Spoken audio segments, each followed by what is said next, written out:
আজকের সকালটা মন খারাপ দিয়েই শুরু। মা বাবা আমার বাড়ি থেকে নিজের বাড়িতে যাচ্ছে। 3 মাসের স্মৃতির গল্প করব আজকে। 3টি মাস আমার কাছে ছিল। Hello everyone, I am Atri, welcome back to my channel everyday echoes Atri. আজকের সকালটা যেন ভোর থেকেই মন খারাপের রঙে রঙিন ছিল। জানতাম আজকের দিনটা অন্যরকম হতে চলেছে। আজ কোনো ইনফরমেটিভ ব্লগ নয়, কোনো নতুন জায়গার ঘোরাঘুরি নয়, নেই কোনো সুন্দর খাবারের রিভিউ কিংবা কোনো ট্রাভেল অভিজ্ঞতা। আজকের ব্লগটা একটা মন খারাপের পারিবারিক ব্লগ, যেটা আপনাদের সঙ্গে শেয়ার করা ছাড়া আমার আর কোনো উপায়ও নেই। কারণ মনটা ভারী হয়ে আছে, চোখ দুটো বারবার ভিজে উঠছে। মা বাবা 3 মাস পর আজ নিজের বাড়ি ফিরছে। এই 3 মাস যে কতটা সুন্দর কেটেছে তা ভাষায় বোঝানো খুবই কঠিন। আর মা বাবার সান্নিধ্যে থাকা, তাদের স্নেহ, মায়া, মমতা, আদর, খুঁটিনাটি, যত্ন সব মিলিয়ে দিনগুলো যেন স্বপ্নের মতো কেটেছে। মায়ের হাতে সকালে গরম গরম চা, বাবার হাসি মুখ, কিরে ঘুম ভাঙলো, ঘুম হলো, এইসব ছোট্ট ছোট্ট জিনিসই আমাদের জীবনকে পূর্ণ করে তোলে। আমরা বড় হতে হতে বুঝি বাবা মা কতটা প্রয়োজনীয় আর কতটা অমূল্য। চল, অবাক হয়ে গেলেন তো নি ক্যাপটা দেখে, নি ড্রেসটা দেখে? সেটারও গল্প আছে, জানাবো। যাওয়ার দিন সকালবেলায় মা নিজের দায়িত্বের থেকে বঞ্চিত হতে পারেনি।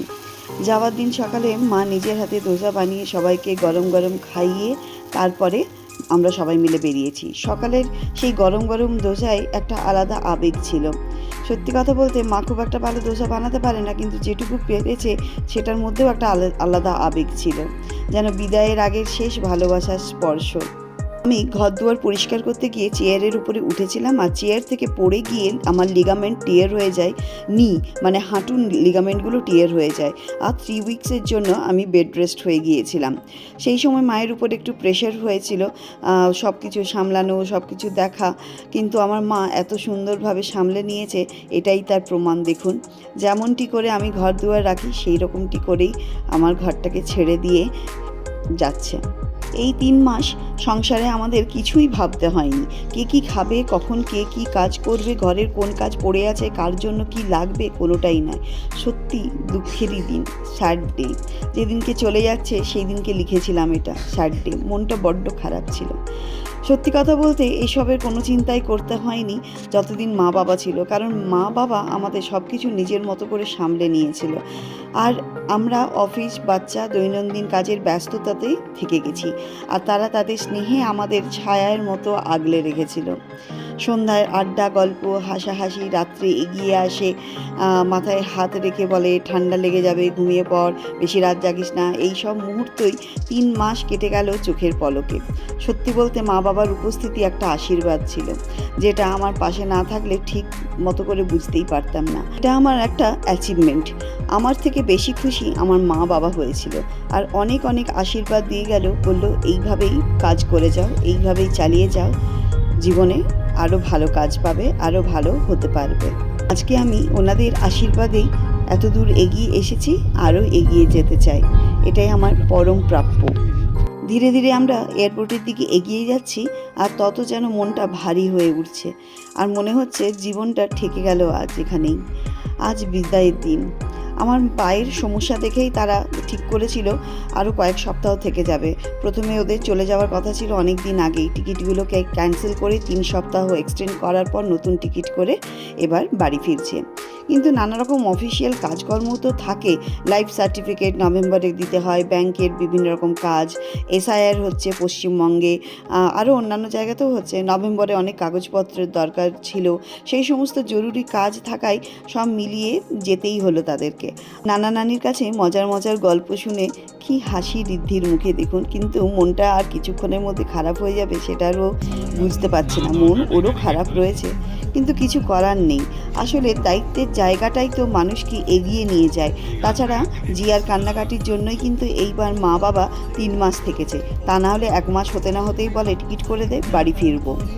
আমরা যত এয়ারপোর্টের দিকে এগিয়ে যাচ্ছি ততটাই বুকের ভেতরটা মোচড় দিয়ে উঠছে। মা বাবাও দুজনেই চুপচাপ বসেছিল, ওদেরও মন খারাপ হচ্ছে, কিন্তু কিছু বলতে পারছে না।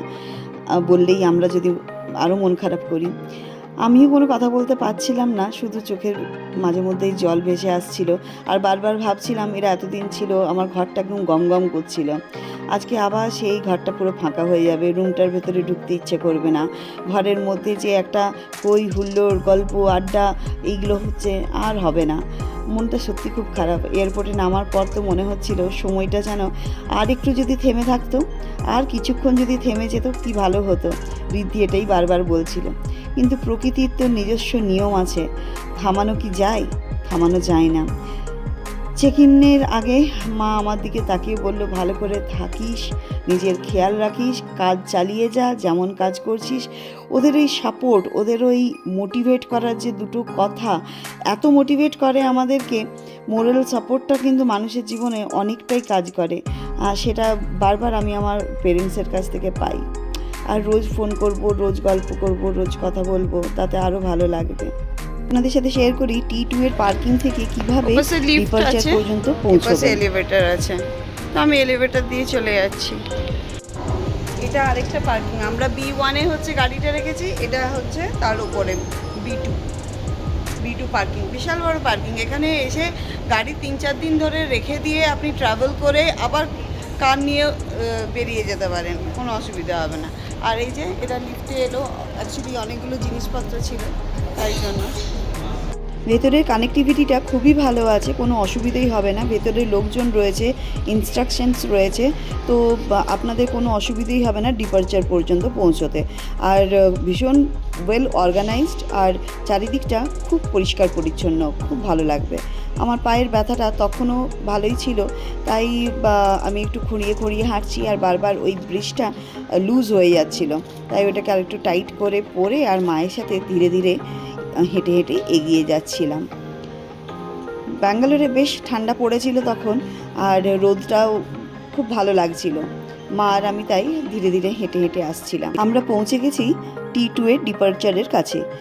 T2টা সত্যি ভীষণ সুন্দর বানিয়েছে, এত ভালো লাগে দেখতে। আর চারিদিকে প্রচুর ভিড়ভাট্টাও ছিল, তুমি যাচ্ছ, অনেক লোকজন ট্রাভেল করছিল, দেখে বোঝা যাচ্ছে।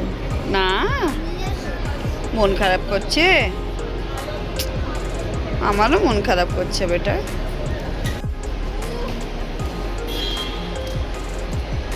T2 ভীষণ সুন্দর, এত গ্রিনারি, এত ভালো লাগে।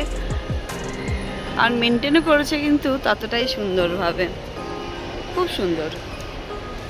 আর সব অরিজিনাল গাছ। চলুন এবার ছেড়ে দিতে হবে।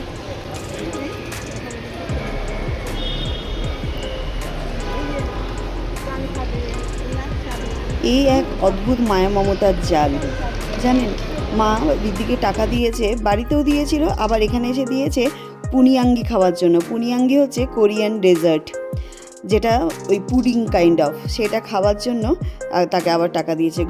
যখন এসেছিল তখনও হচ্ছে খেয়েছিল, সেই জন্য সেটা মনে আছে যে এইবারও যাওয়ার সময় যেন খেয়ে যায়। ঋদ্ধি শেষ পর্যন্ত লাগেজের ওখানে দাঁড়িয়ে আছে, দেখুন।